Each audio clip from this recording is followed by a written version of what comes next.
रामकृष्ण हरे. सज्जन हो, आज आपला जो भाग आहे तो आहे खरा शिक्षित. माणसाचे 4 प्रकार आपल्याला पाडता येतील.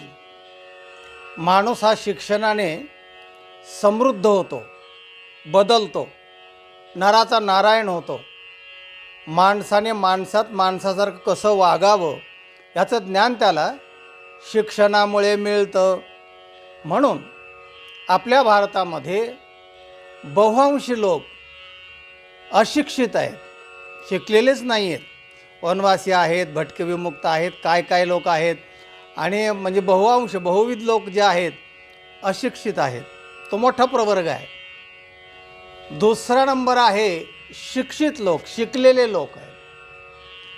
शिकलेले लोकसुद्धा बरेचसे हुकल्यासारखं करतात. म्हणजे त्या शिक्षणाचा ज्या पद्धतीने उपयोग करायचा त्या पद्धतीने करत नाहीत. शिक्षित आहेत, पण तिसरा वर्ग आहे सुशिक्षित. त्या शिक्षणाचा चांगल्या प्रकारे उपयोग करणारा त्याला सुशिक्षित म्हणता येईल. चांगलं शिकला किंवा शिकलेला ज्ञानाचा चांगला उपयोग करणारा तो सुशिक्षित. आणि चौथा प्रवर्ग आहे तो आहे प्रशिक्षित. प्रकर्षेण शिक्षित प्रशिक्षित. म्हणजे शिक्षण घेऊनसुद्धा त्याच्यातल्या त्रुटी दूर करून तो त्यातला तज्ज्ञ बनतो. त्याला आपण PhD म्हणतो, विद्यावाचस्पती म्हणतो. अशा तर उच्च शिक्षण म्हणजे प्रशिक्षण घेतो तो. प्रशिक्षित माणूसच सुरक्षित राहू शकतो, कारण त्याला जवळजवळ 99% ज्ञान झालेलं असतं, असायला पाहिजे. 99% मी यासाठी म्हणतो आहे की 100% कोणीही बोलू नये. शेवटी तो माणूस असतो. 100% असेल तर तो परमात्माच असेल. माणूस हा 100% असत नाही. 100% गुण मिळवणारे लोकसुद्धा क्वचित असतील, पण माझ्या माहितीप्रमाणे नाहीत. आणि 100% गुण देऊ पण नये. नेहमी माणसाने बोलताना 99% जावं. माझं 100% खरं आहे असा जो म्हणतो ना, त्यापासून दुसऱ्या माणसाने सावध राहावं. कारण 100% असं असणं अशक्य आहे, अशक्यप्राय आहे. आणि जर तो तसा दावा करत असेल तर तो काहीतरी लबाड आहे असं समजायला खूप जागा आहे. तेव्हा मग गणितासारखे विषय, संस्कृतसारखे विषय 100% मार्क लोक पाडतात. हे कसं काय? तर जे 100% लोक देणारे आहेत ना, ते सुद्धा खास जर निरीक्षक आणि परीक्षक असतील ना, तरी ते 1 मार्क कमी देतात. त्याचं कारण असं की जो शुद्ध लेखन बरोबर आहे, सिद्धांत बरोबर आहे, पण अक्षर चांगलं नाही. म्हणजे काहीतरी दुसऱ्या आणखीन गोष्टी, कारण सर्वांग परिपूर्ण जीव असत नाही. कुठेतरी त्याची त्रुटी असू शकते. ह्रस्वदीर्घामध्ये चुका असू शकतात, सिद्धांतात चुका असू शकतात. आणि सिद्धांत 2 दुणे 4 असं जरी बरोबर असलं तरी गणितामध्ये बरोबर आहे. पण संस्कृतमध्ये म्हणले 100% मार्क पाडले, त्याची ह्रस्वदीर्घता पाहिल्या जातं. या सगळ्या जर गोष्टी पाहिल्या तर 7ही विषयामध्ये म्हणले तो 100% मार्क असं असणं अशक्यप्राय आहे. तेव्हा अशक्यप्राय लक्षात ठेवा. प्राय म्हणजे बहुत करून असा प्रायाचा अर्थ आहे बघा. म्हणजे असू शकतं, शक्यता आहे, पण बहुअंशी असा सिद्धांत होऊ शकत नाही. तो एक परमात्माच असेल, तो परिपूर्ण असेल. सांगायचा मुद्दा असा की हे 4 प्रवर्ग आपल्या भागासाठी आपण केलेले आहेत. कोणता? एक अशिक्षित, शिक्षित, सुशिक्षित आणि प्रशिक्षित. प्रशिक्षितच सुरक्षित राहू शकतो. सुरक्षित म्हणजे होऊनच जर एखाद्याने अंगावर गाडी घातली, चुकून त्याच्या अंगावर आहे तर तो मरेलच. पण तो कुठल्याही गोष्टीमध्ये सावध असतो. आणि अपघात म्हणून, अपवाद म्हणून त्याच्यावरही संकट असू शकतात. मग त्याला अपवाद देवसुद्धा नसतो, संतसुद्धा नसतात, कोणीच नसतं. सांगायचा मुद्दा दृष्टांतच आपण घेऊया आणि मग आपण विवेचन करूया. विश्वविख्यात तत्ववेत्ता सॉक्रेटिस, त्यांच्याकडे 2 तरुण शिष्य म्हणून तत्त्वज्ञान शिकायला आले. विद्यार्थी म्हणून. त्याने साष्टांग प्रणिपात केला आणि सांगितलं की महाराज, तुम्ही महान तत्ववेत्ते आहात, तेव्हा तुम्ही त्यात परिपूर्ण आहात. आम्हाला तुमच्याकडून ज्ञान शिकायचं आहे. तुमची काय फी असेल ते आम्ही द्यायला तयार आहोत. आम्हाला शिष्य करून घ्या आणि तुमचं तत्त्वज्ञान सांगा. तो म्हणला ठीक आहे, पण मी शिष्य परीक्षा केल्याशिवाय मी स्वीकारत नाही. पैशासाठी, ट्युशनच्या पैशासाठी मी विद्यार्थी शिकवित नाही. कारण त्याच्यामध्ये त्याचा बुद्ध्यांक पाहावा लागतो, शक्यता पाहावी लागते. हा घडेल की नाही, याची बुद्धी विकसित होण्याच्या प्रकारची आहे की नाही, या सगळ्या गोष्टी मी पाहतो आणि मगच शिष्यत्व कोणाचंही स्वीकारतो. चालेल म्हणाले, आमची परीक्षा घ्यायला हरकत नाही. मग त्यांच्या दोघांची परीक्षा घेण्यासाठी, म्हणजे शिष्य परीक्षा, चला सॉक्रेटिसने सांगितलं, चला आपण गावाच्या बाहेर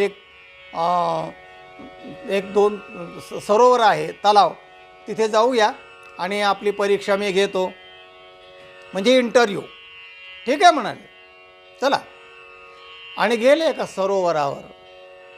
गेल्यानंतर सॉक्रेटिसने पहिल्याला सांगितलं, म्हणले आतमध्ये डोकून पहा, त्या सरोवरामध्ये काय दिसतंय तुला बघ. त्याने डोकून पाहिलं. डोकून पाहिल्यानंतर म्हणले तुला काय दिसतंय रे. तो म्हणला मला माझं प्रतिबिंब दिसतंय. हो का म्हणाले. बाकी काय. बाकी हे माझं प्रतिबिंब मला स्पष्ट दिसते म्हणाले. बरं बरं ठीक आहे म्हणाले. दुसऱ्याला सांगितलं की बघ रे तू खाली सरोवरामध्ये तुला काय दिसतंय. त्याने पाहिलं आणि या दुसऱ्याने सांगितलं की मला माझ्या प्रतिबिंबा व्यतिरिक्त इथे बेडूक दिसतो आहे, मासे दिसत आहेत, कासव दिसत आहेत, असे सगळे हे प्राणी, जलचर प्राणी मला त्याच्याबरोबर दिसत आहेत. ठीक आहे म्हणाले. आणि मग त्यापैकी जो दुसरा होता की ज्याला हे सगळे स्वतःबरोबर इतर प्राणी पण दिसत होते, त्याला त्यांनी निवडलं. म्हणले तुला मी तत्त्वज्ञान शिकवू शकतो, कारण तुझी बुद्धी मला पटलेली आहे. आणि दुसऱ्याला सांगितलं तू घरी जाऊ शकतो, माझा शिष्य होण्यास तू योग्य नाही आहेस, तुझी पात्रता नाही आहे. त्याला थोडी नाराजी वाटली, पण हरकत नाही, नाराज सुरुवातीला झालं तरी हरकत नाही. पण बरेच दिवस जाऊन मग नंतर अभ्यास करून कोण नापास झालं तर तेवढा वेळ वाया जातो. तेव्हा प्रत्येक माणसाने आपली बुद्धीची चाचणी करून घ्यावं. गुरुकडे जाऊन चाचणी परीक्षा, गायक असेल तर आवाजाची परीक्षा, या सगळ्या चाचण्या पास झाल्यानंतर त्यांच्या मार्गदर्शनाखाली आपण शिक्षणामध्ये गेलं पाहिजे, त्याच्यामध्ये आपण वाटचाल केली पाहिजे. तेव्हा त्या दोन शिष्यातून सॉक्रेटिसने दुसऱ्याची निवड केली. तेव्हा त्याच्याबरोबर सॉक्रेटिसबरोबर त्याचा मित्र पण होता. तर त्या मित्राने सॉक्रेटिसला विचारलं, म्हणले साहेब तुम्ही पहिल्याला नापास केलं आणि दुसऱ्याला पास केलं, याचा काय अर्थ आहे. तर त्याचा अर्थ म्हणाले असा आहे की जो पहिला होता ना त्याला फक्त स्वतःचं प्रतिबिंब दिसलं आणि बाकीचं काय त्याला दिसलं नाही. म्हणजे तो अल्पज्ञ आहे, म्हणजे पायाजवळ पाहणारा आहे, खूप मंडूकवत वृत्तीचा आहे. त्याला जरी आपण शिकवलं तरी तो शिक्षणाचा उपयोग फक्त स्वतः करता करणार, बायका मुलासाठी करणार आणि तेवढ्यातच तो घराघरा फिरणार, पैसे कमावणार, ते सगळं होणार आपल्या शिक्षणामुळे. पण त्याचं ध्येय जे आहे ना ते फक्त संकोचित राहणार. तो काय म्हणणार, पैसा मेरा परमेश्वर, कांता मेरा गुरु, बाल बच्चे सब साधू संत और सेवा किसी की करू. त्याला सेवा समजणार नाही, सामाजिक उपक्रम त्याच्यात तो भाग घेणार नाही. आपला पैसा मेरा परमेश्वर, कांता मेरा गुरु, बाल बच्चे सब साधू संत और सेवा किसी की करू, अशा प्रकारच्या तेवढ्याच त्या बुद्ध्यांकामध्ये तो फिरणारा आहे. त्यामुळे अशाला शिकून तरी काय उपयोग आहे. ते सगळ्या प्राण्यामध्ये तेवढं ज्ञान आहे, याचं थोडं थोडं विकसित होईल, पण तो व्यापक तत्त्वज्ञानाचा नाही. अवतीभोवती जो समाज आहे, सामाजिक जे काम आहे, सामाजिक ज्या गरजा आहेत त्याला काय हातभार लागेल का, त्यांच्यासाठी आपण काही करू शकू का, असं त्याच्या ठिकाणी भान नसतं. आणि म्हणून त्या पहिल्याला मी नापास केलं. आणि दुसरा जो होता की त्याला प्रतिबिंब स्वतःचं दिसलंच, पण त्याला इतरही प्राणी दिसले. त्या अवतीभोवती आपल्या शेजार धर्म आहे, आपल्या कुटुंबाशिवाय व्यतिरिक्त देश आहे, देव आहे, धर्म आहे, काही बऱ्याच गोष्टी आहेत की म्हणजे ज्याला कृतज्ञता करावी लागते. त्या सगळ्या कृतज्ञता व्यक्त करण्यासाठी बऱ्याच गोष्टी कराव्या लागतात. तर त्याच्या ठिकाणी ही बुद्धी आहे, विकसित होणारी बुद्धी आहे. तो वसुधैव कुटुंबकम अशा प्रकारचा सुद्धा विद्वान होऊ शकतो, माझ्यासारखा तत्त्वज्ञसुद्धा होऊ शकतो.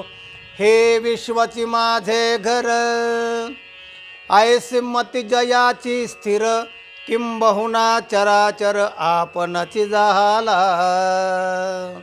माऊलींची ओवी आहे ज्ञानेश्वरीमधली. तो एवढा मोठा माणूस होऊ शकतो, बुद्धी विकसित करू शकतो. हे विश्वाची माझे घर म्हणजे वसुधैव कुटुंबकम या सिद्धांताच्या आधारे तो आयसे मते जयाची स्थिर, किंबहुना किंबहुना म्हणजे फार काय सांगावे, चराचर आपणची झाला. तेव्हा अशा प्रकारचा तो व्यापक होऊ शकतो. आणि म्हणून अशा शिष्याला गुरुने ज्ञान द्यावं, म्हणजे शिष्याचाही फायदा होतो आणि गुरुचंही वेळेचं आणि ज्ञानाचं सार्थकता लागतं. तेव्हा ही सार्थकी लागावं म्हणून गुरुने तो विचार केला पाहिजे. असे दोन प्रकार लक्षात घ्या की पहिली परीक्षा जी आहे तर शिष्याने गुरु कसा आहे, गुरु करना पहचान का और पाणी पिना छान का. पाणी गाळून प्यावण, गुरु विचारपूर्वक करावा की हा तत्त्वज्ञ आहे ना, योग्य ज्ञान सांगेल ना, हा श्रोत्रिय ब्रह्मनिष्ठ आणि दयाळू आहे ना, हे शिष्याने पाहावं. आणि गुरुने सुद्धा शिष्याची परीक्षा करून त्याला निवडावं, म्हणजे तो मल आणि विक्षेपरहित दोष नाहीत ना त्याच्यामध्ये, असं सगळं त्याचं पाहून आणि मगच त्या शिष्याला ज्ञान शिकवावं. म्हणजे दोन्ही गोष्टी सफलित होतात. तेव्हा हा गुरुशिष्य परंपरेचा जो आपल्या भारतीय संस्कृतीमध्ये वारसा, फार मोठा वारसा आहे. तेव्हा हा वारसा जतन करण्यासाठी या दोन्ही गोष्टींनी आपापली योग्यता पाहून जर स्वीकारलं तर दोघांच्याही जीवाचं कल्याण होतं आणि जीवन आनंदमय मंगलमय होऊ शकतं. सज्जन हो, हा व्हिडिओ इतरांना पाठवा, लाईक करा आणि ज्यांनी चॅनलला सबस्क्राईब केलं नाही त्यांनी सबस्क्राईब करा. ज्ञान ऐकत रहा. रामकृष्ण हरी.